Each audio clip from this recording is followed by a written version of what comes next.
Billy Currington, and Kip Moore. Live in concert. Saturday, June 13th, Lauritsen Amphitheater. Billy Currington, Kip Moore, and Kenny Whitmire.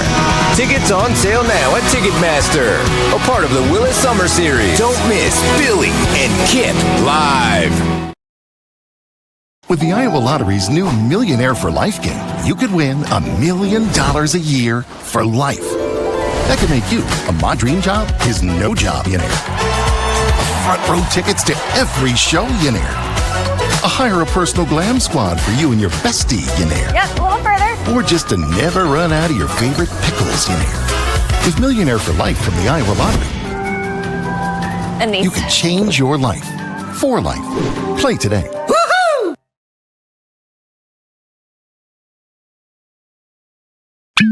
We recommend listening to the CW Pod with a glass of Steeple Ridge Bourbon. Grown, distilled, well-rested, and bottled in Erling, Iowa. Now from the Channel Seed Studios, this is the CW Pod, fueled by Steeple Ridge.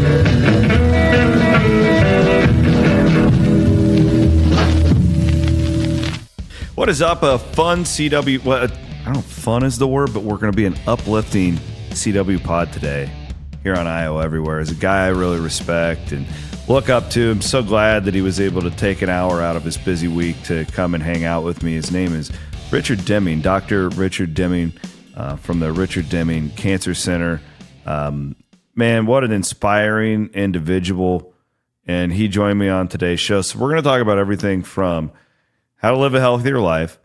What can you do to prevent getting cancer? Is there anything you can do to prevent getting cancer? How can you support people who have it? And also fun stuff like climbing mountains, really cool stuff. That's coming up today here on the CW Pod, which is always presented by our friends at Steeple Ridge Bourbon and the Lonely Oak Distillery over in Erling, Iowa.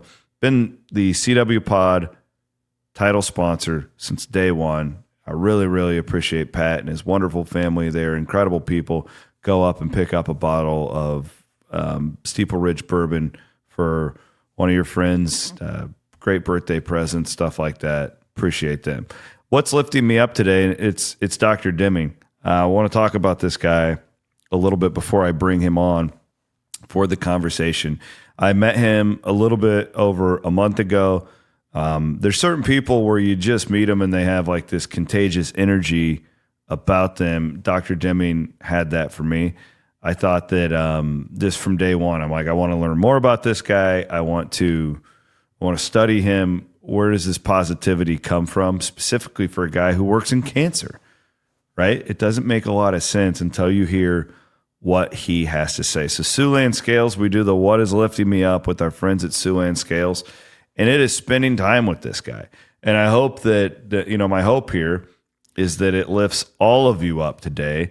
We can learn something together. We can be healthier, and we can lift up people around us. So with that, I want to introduce you to one of the most fascinating human beings I've ever met in 41 years. His name is Dr. Richard Deming. Well, Dr. Deming, you are by far the most smart human that's sat in this chair. Congrats. Well, thanks, but that doesn't say much for your. Normally we're doing talking about we talk about ghosts. Oh, do you believe in ghosts? Do I believe in ghosts? I believe that there are things that I can't explain. You've seen. I read the Des Moines Register piece on you from 2018 about your bicycle accident, yeah. Where you almost died, right? Is that correct? I mean, that was the vibe I got from it. Did you almost die? I wouldn't say that. Oh, okay. I mean, it was... They framed it like you were knocking on... Well, I was unconscious, and I broke about 20 bones, and had a punctured lung, and it sounds like you almost died to me. Yeah. I didn't feel like I was going to die. I mean, okay. I felt like I was hurt. All right, well, we'll get to that later. Do you believe in the afterlife, the ghosts? You think they're like walking around watching us? I don't think I believe in anything quite that literal. Gotcha. I think that there is an energy. I don't think that it takes humanoid form. Understood. Okay, so we'll take him off the list to go to the Villisca Axe Murder House, Aiden. Okay, you got that? Get that off the list. No, Dr. Deming, you're a special guy, and I have in the last month or so studied your career quite a bit, and I think you're just fantastic. I met with you about a month ago, and just your energy was contagious, and I'm like, I want to get this guy in front of our audience. So thank you for this. I know you're a busy man. No, happy to be here. I really want to help people to live healthier lives, and that's a lot of one of the things that I've read about you that I think is fascinating with all the work you've done in the cancer world, with modern medicine and curing people in some instances, and some instances you just help them get to the point where they can live for longer. But one of the things that I find inspiring is your core belief of attitude, right? That can, choosing to live a joyous life can really help you as much as the medicine part.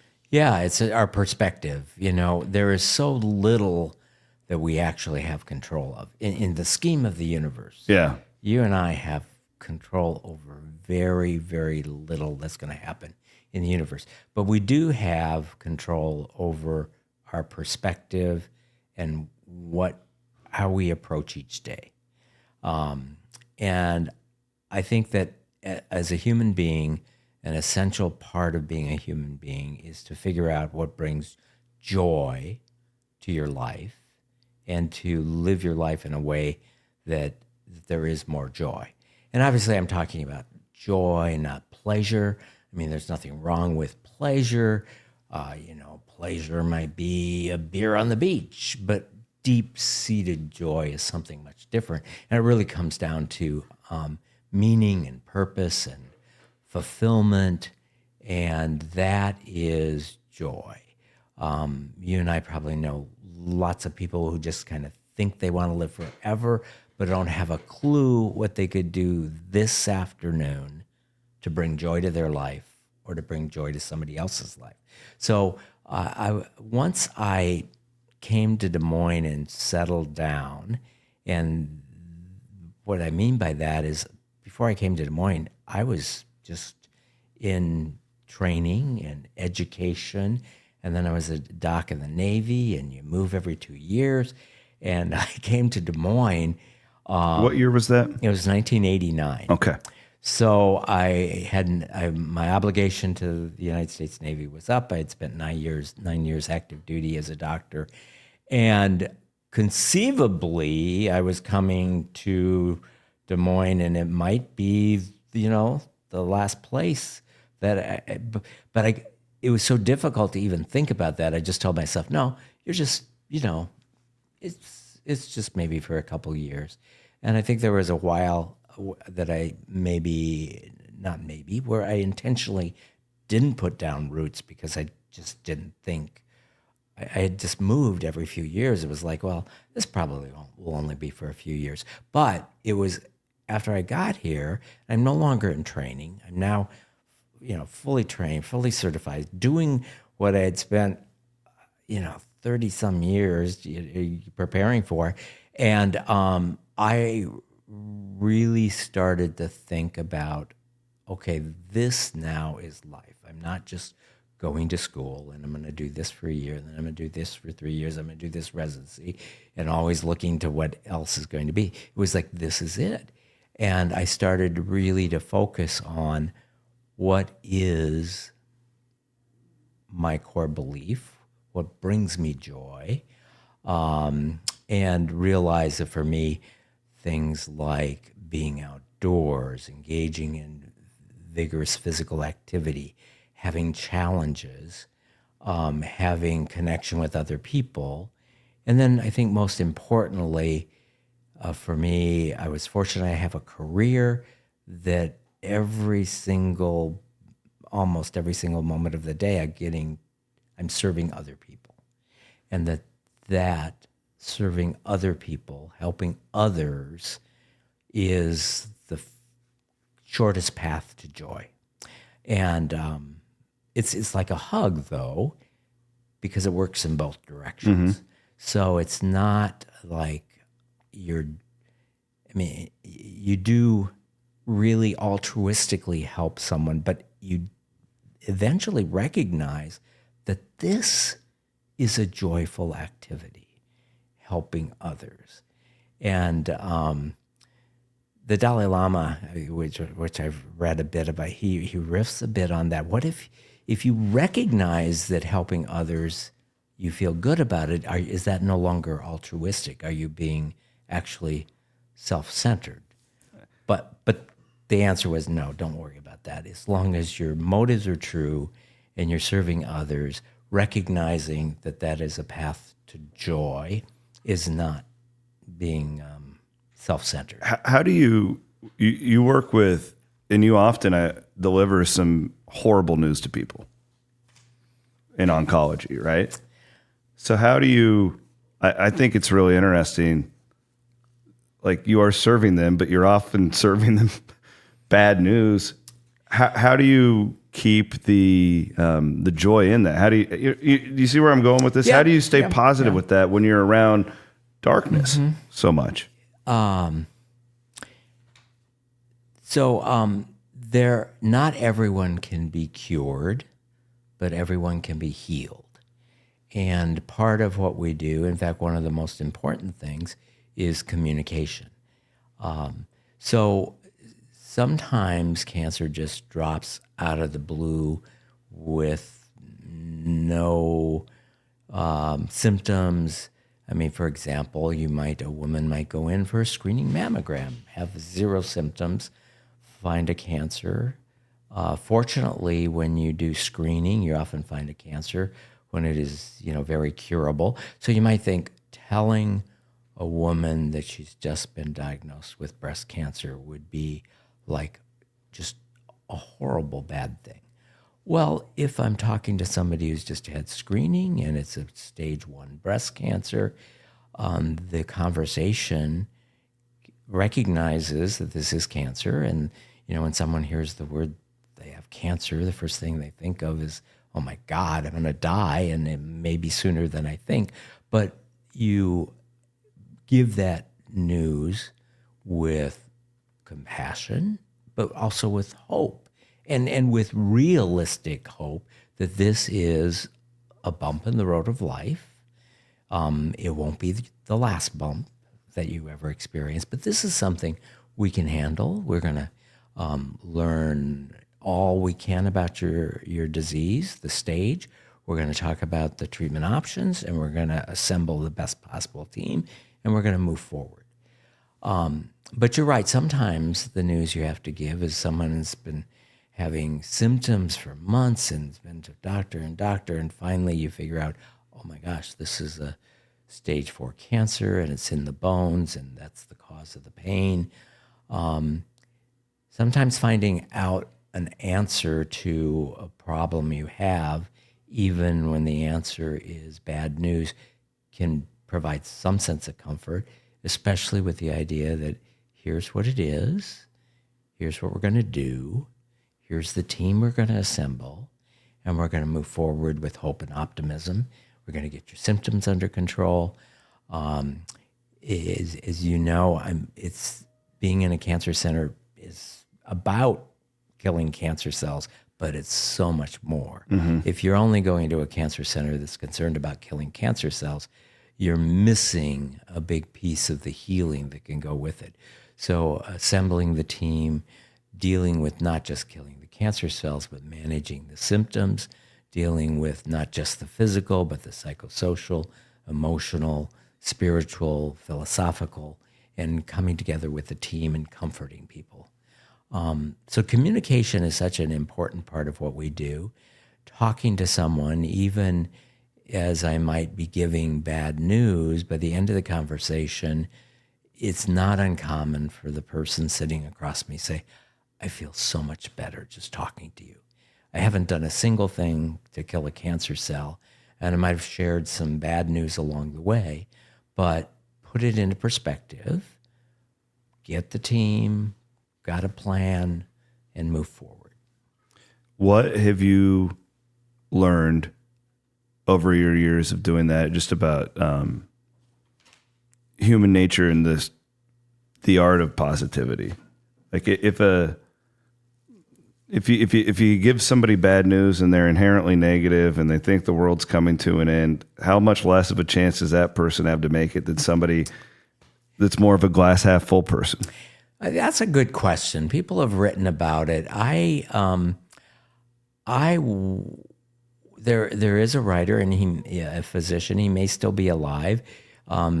His name is Bernie Siegel, and he had a book out that was very popular, having to do with sort of miracles that happen with the right attitude and positivity.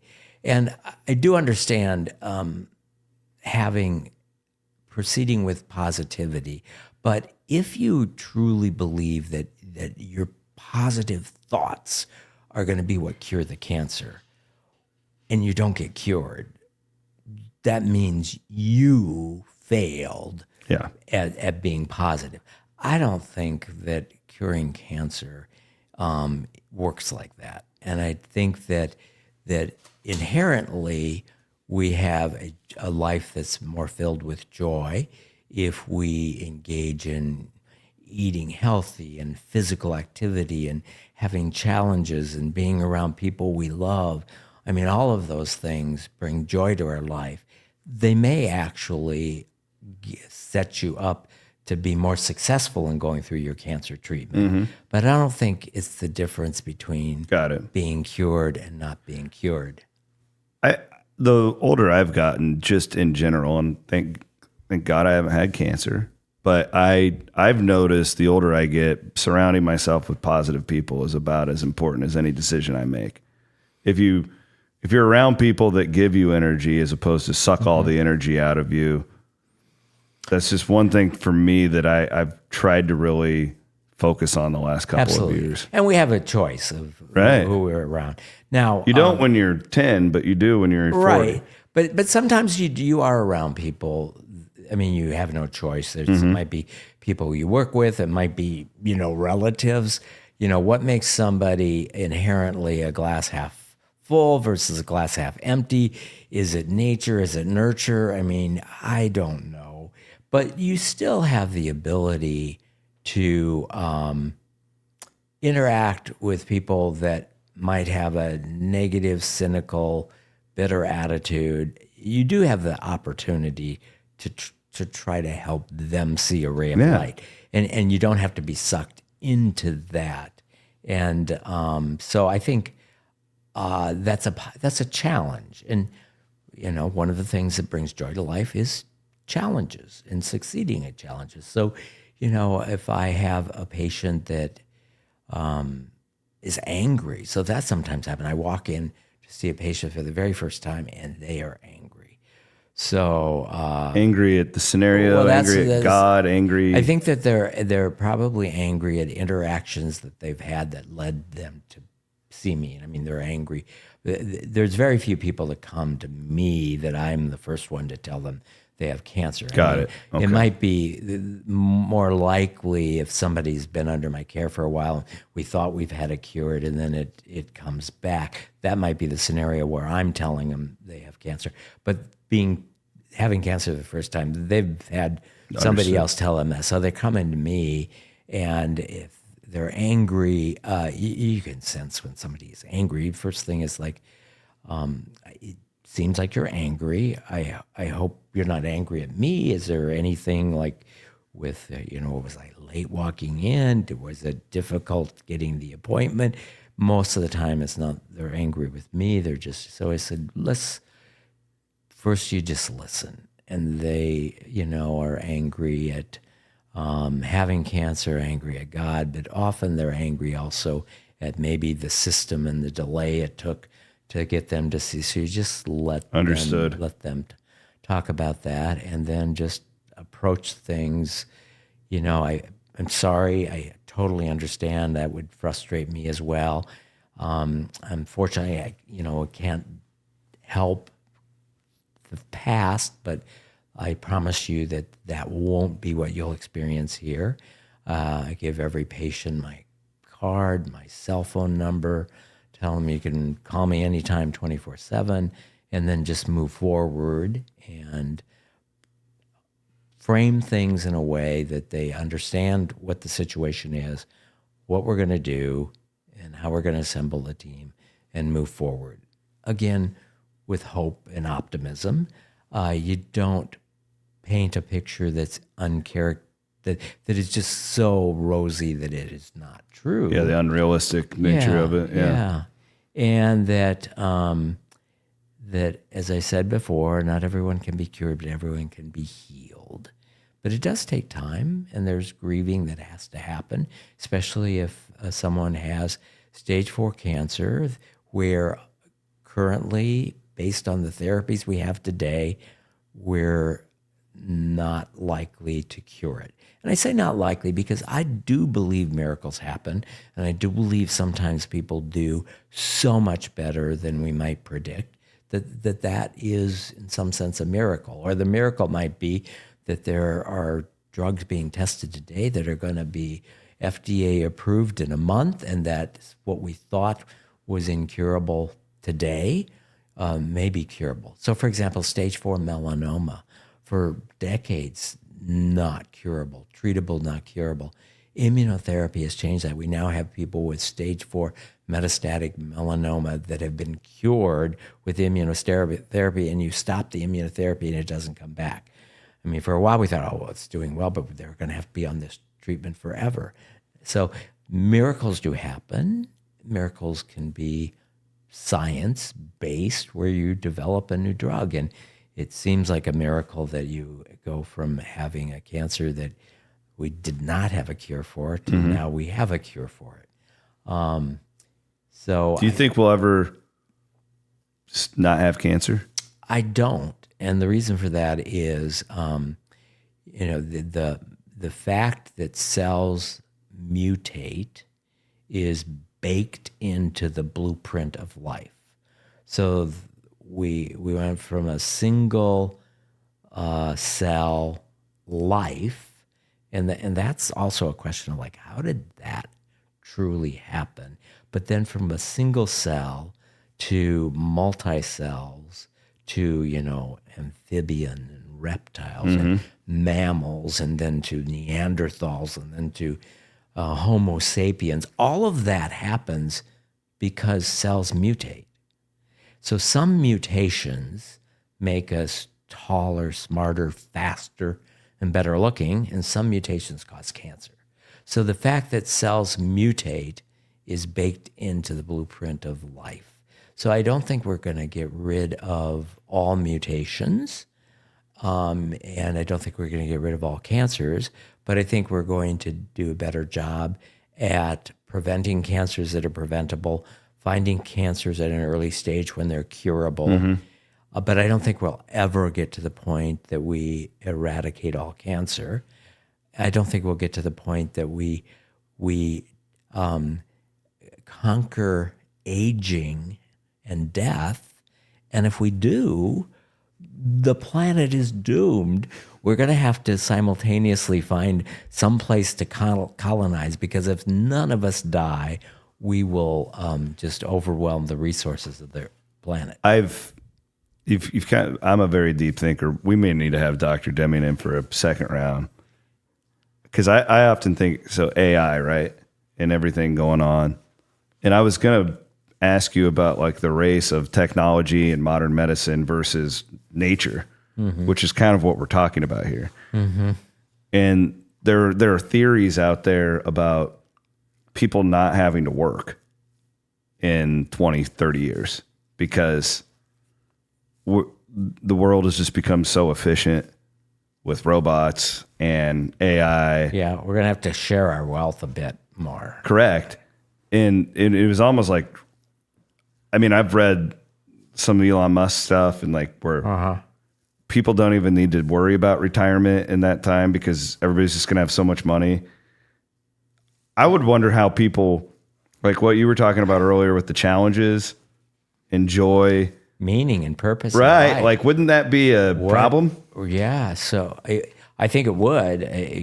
What is going to get you up in the morning? So I'm 72. I'm still working because I find so much joy in work. I find joy in play, but I like riding the bike. I like You hiking. go on these I like extreme. Yeah, I like doing those I things. took a note, Doc. Helicopter skiing. That was in your bio. What is that? What in the world? Well, it's a helicopter takes you up to a top of a remote mountain. Oh, okay. So it's not sort of your. And you're not. Okay. It's not like the helicopter is a boat. That's what I was wondering. It's pulling you. No. That's what came to my mind. It allows you to go to very remote mountains where there's no grooming and But that seems the point really I'm dangerous, making, though. and the point I don't think that playing, just playing without there being a helping of other people along the way would bring great fulfillment and joy. And joy, we're talking about Aristotle's idea of eudaimonia, this joy that comes from a life well lived that includes service and meaning and purpose. So I think it would be a challenge if nobody had to work. I mean, we would have to come up with something that we don't call work. Now, if work means you have to do it because you need the income to provide food and shelter, well, then I'm not working. I don't need to have right now an income to provide me shelter and food. So I am still engaged in a career, but if you are engaged in a career that provides meaning and purpose, is that work? And I think that everybody has that opportunity.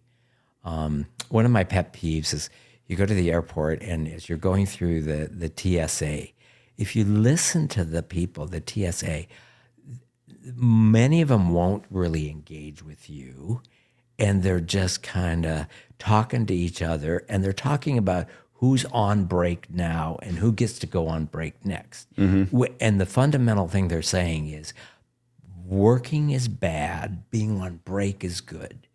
When in reality, if they would engage with their clients, they could have 10 seconds of a positive interaction. They could have joy by interacting with those of us that are moving through 10 seconds at a time, and they wouldn't have to think they're at work. This can be joyful. I think there are a lot of people that don't quite understand how much joy they really get out of work and going home and eating a pizza and playing video games may not be as joyful as they think. There's a lot of correlations between screens and depression, especially with children.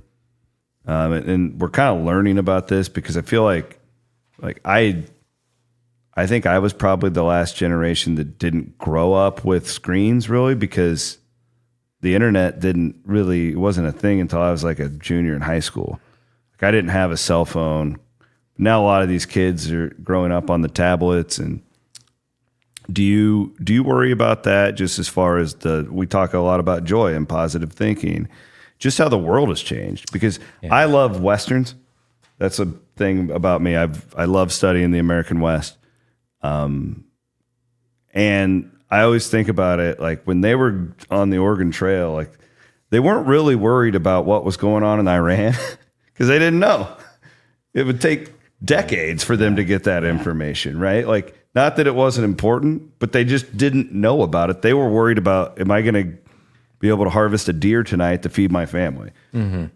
And it allowed them to just live so much more. They had their own worries, but they weren't so enamored with all these things they couldn't control. Yeah, I'm certainly not an expert on it, but yeah, there's so much more to worry about. You're an expert on just living a good life, though. But it is this sense of when you listen to the news, and I mean, there's not a lot of joyful news that rises to the top 5 minutes of the news, or even a deeper dive. And nowadays, I grew up in the 50s. We did get a television, and there were 2 or 3 channels, but you didn't watch it all the time. And if you did, you really were I grew up in a small town, and the richest person in town and the poorest person in town, there wasn't a huge difference. So I didn't grow up I grew up, lower middle class or low class, but you didn't really compare yourself. Now you can see what everybody in the world has and what you don't have. Yeah. And so by comparison, we're always feeling like we don't have enough. It's one of my favorite quotes is comparison is the thief of joy. Yeah. Yep. So now to talk about thieves of joy, the twin thieves of joy are regrets of yesterday and worry about tomorrow. That you and I have perfect joy right this moment. It's when we think about who dissed us yesterday or what might happen tomorrow, we lose the here and now and the joy that comes from just this moment. So that's just the essence of mindfulness, which is an important characteristic. And one of the things that we provide for our cancer patients and survivors is mindfulness training, how you and I can spend more of our time right here and not worrying about yesterday or tomorrow. And that's above and beyond cancer. I mean, Well, that's actually above and beyond cancer, but it's also the MercyOne Richard Deming Cancer Center, where we provide lots of different, we call it integrative oncology, where we bring into the cancer center not just things that kill cancer cells, but things that provide a better sense of joy. So we have a massage therapy, acupuncture, chiropractic care, Reiki, reflexology, osteopathic manipulation, physical therapy, mental health counseling for patients, mental health counseling for family members, mindfulness-based stress reduction, music therapy, art therapy, yoga therapy, spiritual counseling, support groups. None of those things kill cancer cells, but they're an important part of surrounding patients with various forms of healing that go along with all the things we do to kill cancer cells. How do you, very direct question, you take it however you want. A normal, healthy 35-year-old person, what's the best thing you can do to prevent yourself from getting cancer? Don't smoke, eat healthy, engage in vigorous physical activity, maintain a normal body weight, limit your alcohol intake, get vaccinated for HPV at the appropriate time in your life, have stress reduction, have a primary care doctor that is looking after you and making sure you're getting your cancer screenings at the right time. So pretty basic stuff. Those are basic. We could prevent 45% of cancers by doing things we already know. Wow. And so it's about 42% reduction in the incidence of cancer and a 45% reduction in the death rate of cancer if we just do what we know. So you and I probably would each get an A+ on what we're supposed to eat. We don't get an A+ in the practical. At least I don't. I wouldn't get an A+ on what I'm supposed to eat, but maybe a B. I bet you get an A. You get an A. Most people no, but there's so much stuff in our food now. Like we'll talk about. Let's go back to the Oregon Trail. It's like you're eating the plants and you're eating the meat, and you're not putting seasoning all over it. And you're not. No. You might get a few more infectious you diseases get parasites along the way, and a little stuff. bit of parasites, food poisoning, smallpox. Living the life of the Oregon Trail isn't as joyful as you might. I'm making it sound like they were on Mayberry. So modern life exposes us to lots of things that causes cancer. But most of us don't want to go back to the dark ages Yes. where, okay, we didn't have any PFAS and glyphosate hadn't been invented, but guess what? The plague was a problem, as were many other infectious diseases. And, we didn't have light bulbs. And so modernity brings about a whole bunch of problems, but in general, our lives, for the most part, are better. We live longer, but even that better thing, what does it mean to have a better life? We are all mortal and we're going to die. I don't believe that he or she who lives the longest wins. I mean, there are people that are living that, would not like to be, because we don't, there's a Greek myth about the gods who granted this mortal immortality. He forgot to ask not to get older. And so he ends up, as a shriveled little thing that's kind of in a bird cage, but he can't die because they granted him immortality, which was not a good thing. What does having a better life? But we do think that being free from many disabling diseases is a better life. We do in general believe that being healthy and living longer is better, but I think that that's not always true. And in the religious dimension, what is a better life? Is it getting to the correct afterlife? And does getting to that afterlife depend on how you lived your current life? Or in an Eastern religion, does your next life depend on what you did this life? And how do you decide what is better when we're all mortal? I don't know the answer to these questions. But we tend to, as society, believe that a longer life expectancy, a higher standard of living, fewer premature deaths due to preventable things like infectious diseases, that's a better life. When you talk, let's talk eating and just things that normal people who are watching this can control right now. Okay. Feels like there's a lot of marketing these days too, where people will, because I'm in marketing and we can put like the words like organic on anything, or, like it may or may not be true. And it's like, yeah, well, it's sugar free, but they also put all these other chemicals into it. Do you have any tips? Well, the best advice is you eat food that looks like what it was when you picked it or killed it or killed it. Yeah. Yeah. The more that it looks like a real thing, the more likely it is to be healthy.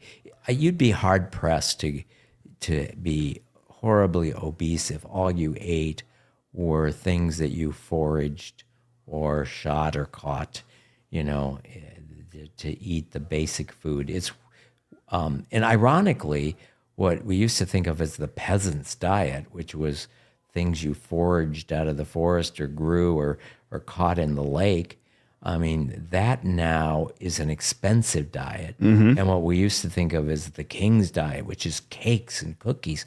I mean, you can go to any convenience store you want and get pretty cheap amounts of packaged cookies and cakes. So it's totally reversed itself. Now, what used to be the king's diet is now cheap food that is not good for you, and what used to be the peasant's diet of fresh fruits and vegetables and nuts and fish has become expensive and inconvenient. The other thing I wanted to ask you about is like there's other things that we can somewhat control, and I like the radon kits. Do you believe in that? Is that something people should definitely? Yep, I'm glad you mentioned that, because when you asked me tips of how to live longer, you should in Iowa. So radon is not a pollutant. It's not something that industry put into the earth. It's a naturally occurring radioactive gas. And the way the earth developed in the geology, we just happen in the upper Midwest to be sitting on a lot of radon that can come up through our foundations and into our homes. So testing for the radon level in your home is very inexpensive. It's about $15. And if your level is high, then you can mitigate.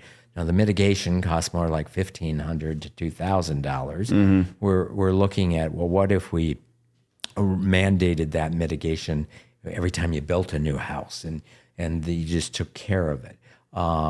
So there are ways of passing laws that enhance public policy to mitigate against radon by having maybe that mitigation happen every time you sell a house. You have to test and mitigate, or at the time you build property. But yes, radon causes cancer.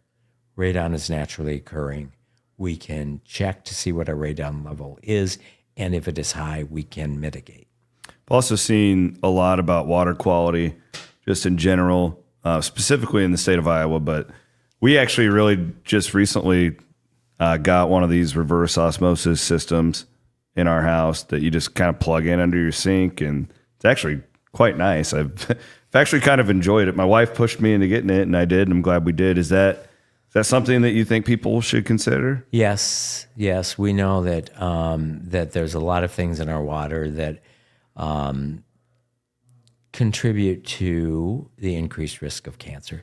The thing with cancer is that the things that cause cancer, precede the diagnosis by 20 years or so, and that it's a combination of things. So all of the things that we mentioned in terms of cigarette smoking, eating highly processed foods, not getting enough exercise, being overweight, drinking alcohol, being exposed to radon, all of those things interact in ways that we don't always understand. And it also interacts with the environment. So things that we drink, the air that we breathe, all of those chemicals increase the risk of cancer. So whether it is PFAS or red dye or glyphosate or nitrates, we know that the more that we're exposed to them, the higher the rates of cancer. We don't know exactly whether it was this nitrate molecule that you swallowed on July 3rd in 2010 caused the cancer, or more likely that it was in conjunction with all of the other risk factors. But there are ways of mitigating, and you're right, having water filtration can help. We've got Waterworks, which takes out nitrates. It doesn't take out all the nitrates, and we have so much nitrates in our water in Iowa because of the fertilizers, both manure and confined livestock operations, and the anhydrous ammonia that we put on. If it all stayed where it helped the plants grow, it would be fine. But most of it just comes right on through. And as you know, this summer, they couldn't get enough. They couldn't get the nitrates out of the water enough that everybody could just use whatever amount of water they wanted. So we couldn't water lawns, not because there wasn't enough water, but they couldn't clean it fast enough to put the clean water through the pipes to allow people to water their lawns. What a deal. I mean, I can't imagine what it was like in the 20s. Like, they didn't know. Did they know about this stuff? Did they do anything? Or did we just drink whatever was in the spring, Well, yeah. I mean, you bring up a good point. So would we be better if we just didn't know what caused cancer and we don't worry about it? We just die earlier. Our life expectancy is less. And people, if you lived until you were 65, it was crazy. It's interesting. You probably covered Senator Joni Ernst at a town hall meeting when people were talking about things causing cancer, said, well, for God's sakes, we're all going to die. I remember that, yeah. And kind of hard to miss that one. It was hard to miss that. And in some ways, she's right, but the context was, we shouldn't try to make things better because we're all going to die anyway. So why go through all this expensive futility of cleaning the water and the air because we're all going to die anyway? So we might as well. But it is true that we are mortal, and that there is a positive philosophical outlook that does start with the premise we're all going to die. So I was a little angry that she used that, and then I couldn't say that anymore with a straight face, like as the Stoic principle of memento mori. And memento mori just means remember you will die. And it's not meant to be this cloak of negativity. It's like, you're not dead today.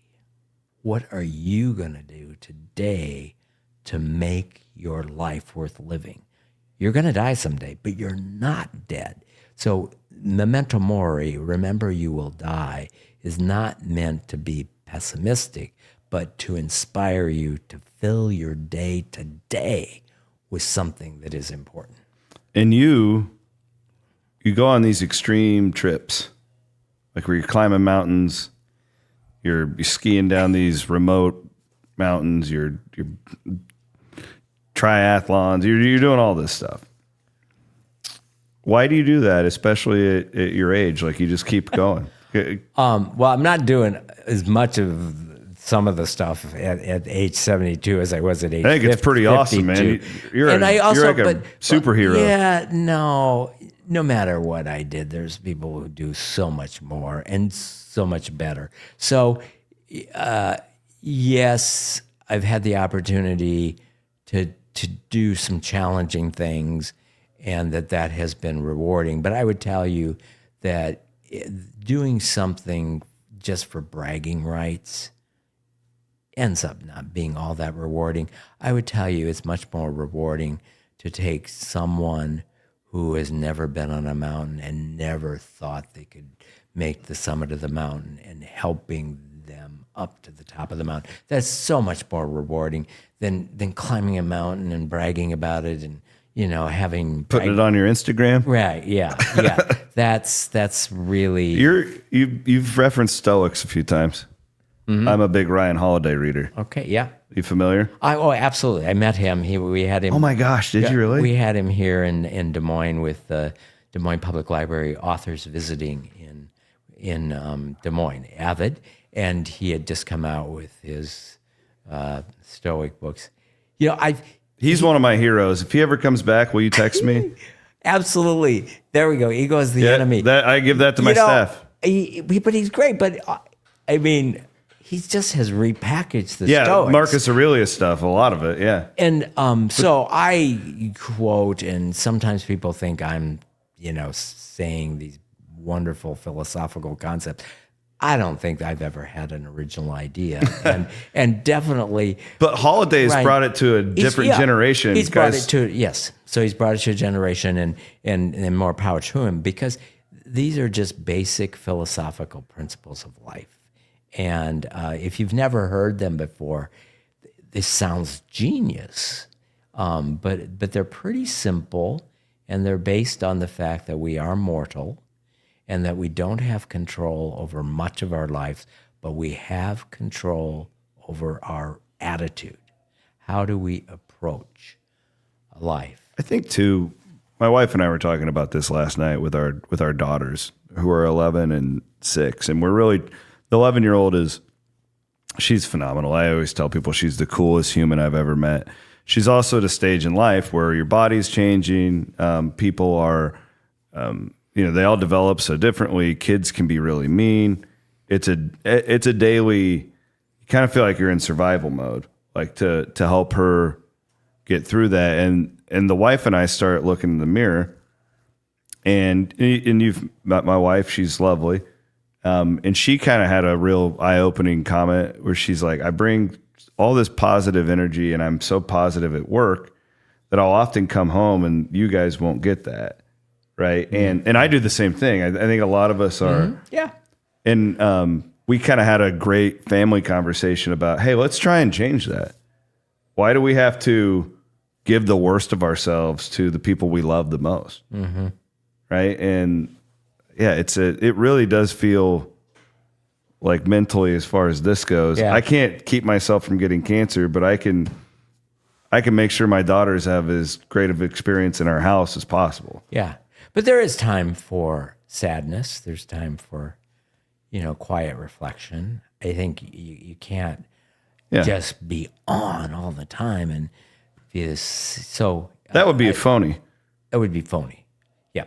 That would be phony. And I think sometimes it's important we're in positions where you do have to portray an upbeat and, in some ways, is it acting or is it an intelligent response to what needs to be said? Things are, you're going through a difficult time at work. You need to rally the troops. You need to put the best foot forward. You need to elevate everybody's mood. There's a time for that. And, but you also do need time for quiet reflection. So in the family, you also, your children need to know that, sadness is part of life, that, there are bumps in the road of life. Could you imagine if all of us just lived this boring life that did not have any amplitude up or down? And it is the amplitudes up and down, the hills, the valleys, the joys, the sorrows that make for a full life. The Stoics, real quick. I'm fast, and I noticed this when I was sitting in your office that you had the books. Because do you recommend that for just anyone to pick those books up? And because I'm not kidding, it was Iowa State's old football coach, Matt Campbell, who's a huge Stoics guy. Mm-hmm.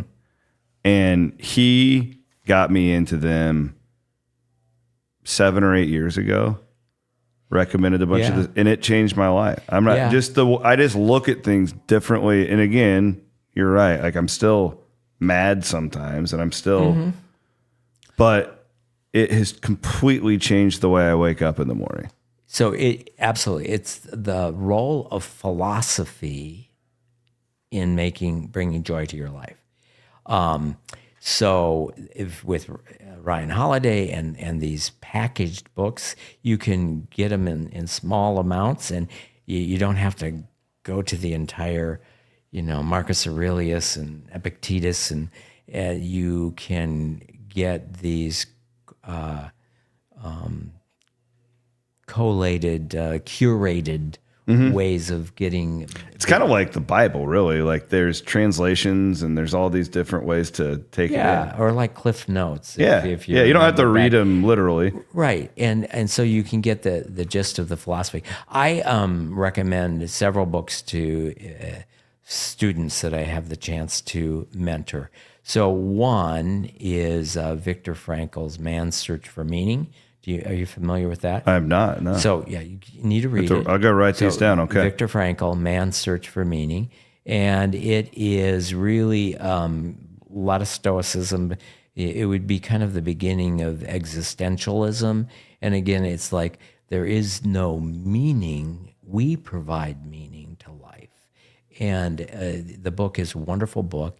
It is a short volume. The first half is his experience as a Jew in a concentration camp in Nazi Germany. So it's just this telling of his story. Mm-hmm. But then the second part is his philosophy that he develops out of how do you deal with bumps in the road of life. And you can just curl up in a ball and pull the covers over your head and just die, or you can engage and move forward. And out of that, also the philosopher Friedrich Nietzsche, who said, "Was dich nicht umbringt, macht dich stark." That which does not kill me makes me stronger. Similar corollary to what you'll get from Viktor Frankl. But Viktor Frankl's book, I read it every couple of years. Nice story of this adversity, but adversity leads to personal growth. People talk about post-traumatic stress, and it's real, where you go through a difficult time without support, and you come out the other end just kind of hopelessly unable to deal with even normal stresses. The opposite is probably more common, post-traumatic growth, that you go through a difficult time with support, and you come through that difficult time with a greater understanding of what your inherent strengths are. And the more you go through a difficult time successfully, the more you can face the next difficulty. We call that resilience. You have an understanding. So I don't think that cancer necessarily gives you strength. I think the strength has always been there. But going through a cancer journey with support, you come out the other end with a greater understanding of what you're capable of doing. You have no idea what you're able to do unless you reach above and beyond what you think you can do. And sometimes you don't do that voluntarily. It just happens to you like cancer. But you come through, and then not only do you understand your strength, but you might intentionally put a challenge in front of you. Climb a mountain, do an Ironman, go to school, have a kid. I mean, we do grow and develop because of the adversity with support. If you're just thrown into an adverse situation without support, you might come out with PTSD. Well, I wanted to follow up on that. Let's say somebody's watching right now and they have a loved one who's going through cancer. What is the best way to be a great supporter of them? Number one, listen. It's not helpful to say, oh, everything's going to be okay. Because sometimes things aren't okay. But it's to love, support, and recognize that it is normal to have anxiety and fear about the uncertainty of tomorrow, but that we will deal with it together. And that we don't want to spend so much of our time worrying about what might happen that we lose the joy that we could have this moment together. And that it's okay to reflect about what happened yesterday, to plan tomorrow, but it doesn't serve a good purpose to just sit and ruminate about what's going to happen if I die in a week or a month or a year. And so you support and you help with all of the little things that are around there, whether it is, vacuuming and making the meal and doing some chores so that you can have the energy to move forward with the journey that you have. Do you have a problem with these people, and I'm guilty of this, that they type it into the Google and then they diagnose themselves all the time? They'll type in a symptom. I have a headache. I would say that no, I don't have a problem with that. Okay. It's what source you're going to. Because these chat bots now, they'll diagnose everything for you. They'll tell you. So I have a favorite one, but it's not a large language model that goes everywhere, including what people say in Instagram and Facebook. But it's a small language model that only does peer-reviewed medical literature. Oh, interesting. So it's totally fine. It's unreasonable to tell a patient, don't Google this. It's like, here are some good websites you should go to. Cancer.org, the American Cancer Society. Cancer.gov, the National Cancer Institute. Go to reputable, learn all you can, but ask questions then. Some of the websites are more medical directed in the terminology. Now with my chart and patients get their reports. Yeah. And you might have a totally normal CAT scan, but it's 2 pages of a report using language where even the words that mean normal sound like you're going to die. So you want to be sure that you have someone who can go over those reports with you. That's a real thing where these people get these emails before they've even talked to their doctor a lot of times. Yeah, and sometimes that's how individuals find out they have cancer. Oh, that's horrible. Which is not good. Yeah. Is that something that that industry needs to work on, you think? Yes, you have the ability, if I order a test, to click a box to say that report doesn't go to my chart for the patient to see until I've had a chance to call them. But the default is that everything goes to my chart. And I was just working out with someone this morning, and that happened. That's horrible. And they've now known the results for 4 days, and their doctor hasn't called to explain it to them. Now it happens to be somebody who's very intelligent and also who has friends that they can ask, and we go. But for those who might be isolated and not have someone to turn to, and they don't have their doc's cell phone number and they can't get through, it can be terrifying to read those results. Tell me more about Above and Beyond Cancer. Yeah, so Above and Beyond Cancer is an organization that we started back in 2011. So it is a cancer survivorship program that is based on physical activity and camaraderie. So it brings together healthy eating, healthy physical activity, personal challenges, but all with this support and camaraderie. So we do about 20 different activities every week. So every week there's outdoor walking, outdoor hiking, in the summertime, outdoor cycling, outdoor rowing, forest bathing, paddle boarding. We have indoor cycling, cross training, weightlifting, meditation, yoga, tai chi, cooking classes, ballroom dancing, book club. So it is about, it's based on my observation that there's two things that happen when somebody goes through the cancer journey. One, we've already talked about, they get a sense of the strength they have within themselves that they might have been surprised about. And they come out the other end not only with the ability to deal with normal things, but maybe even inspired to put a challenge in front of themselves, like climbing a mountain. So climbing a mountain can be a metaphor for doing difficult things. But with us, climbing a mountain can be climbing a mountain.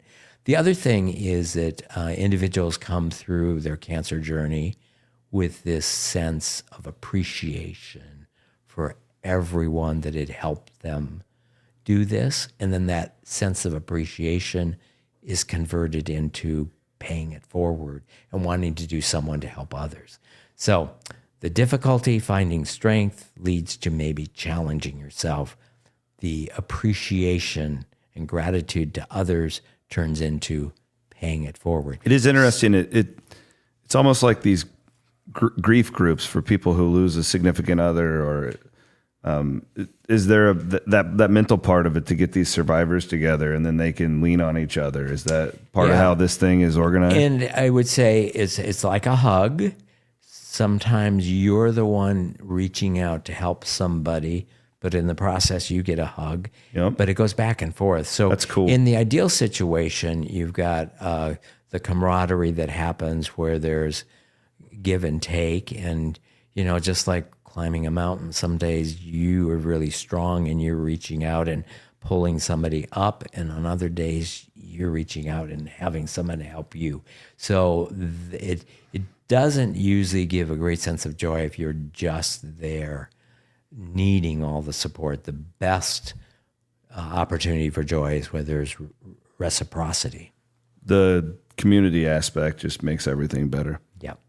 Well, this has been awesome. I have so many more questions. Unfortunately, well, let's do it again. Yeah, I think we do. We just book another one of these because I'm very interested. Maybe we'll have to share stoicism with each other. Absolutely. Yeah, do a little bit of a stoic slam back and forth. Do you know how cool that sounds for me? I really am into that stuff, and I think too. Okay, I'll give you one more book. Oh, okay. I would love to. I gave you Anything. Viktor Frankl, Man's Search for Meaning. Add to that a book by Douglas Abrams, the Dalai Lama, and Bishop Desmond Tutu. It is called The Book of Joy. Okay. everybody needs that. So Viktor Frankl, Man's Search for Meaning, and Dalai Lama and Desmond Tutu, The Book of Joy. The Book of Joy. We could have our own stoicism podcast. There we go. You and me. I just think, and I want to pick your brain too more on this like modern medicine and where this is all going, and because I just think it's fascinating. I'm into not necessarily just AI, but like how it's changing us and how we as human beings can live with that. And I think there's some correlations in like the attitude thing that you've talked about over the years. And that is really interesting times. It's a great day to be alive. Yeah, it really is. Thank you, sir. Thank you, Chris. Appreciate you very much. There you go. I hope you guys enjoyed that interview as much as I did. Dr. Richard Deming from the Richard Deming Cancer Center at Mercy. And do a little work on this guy too. Google his name. There's so much great stuff out there on all the lives he has impacted over his 72 years. And I'm just really grateful that he took the time to come and join us today. We are always presented by our friends at Steeple Ridge Bourbon in the Channel Seed Studio. We'll see you next week.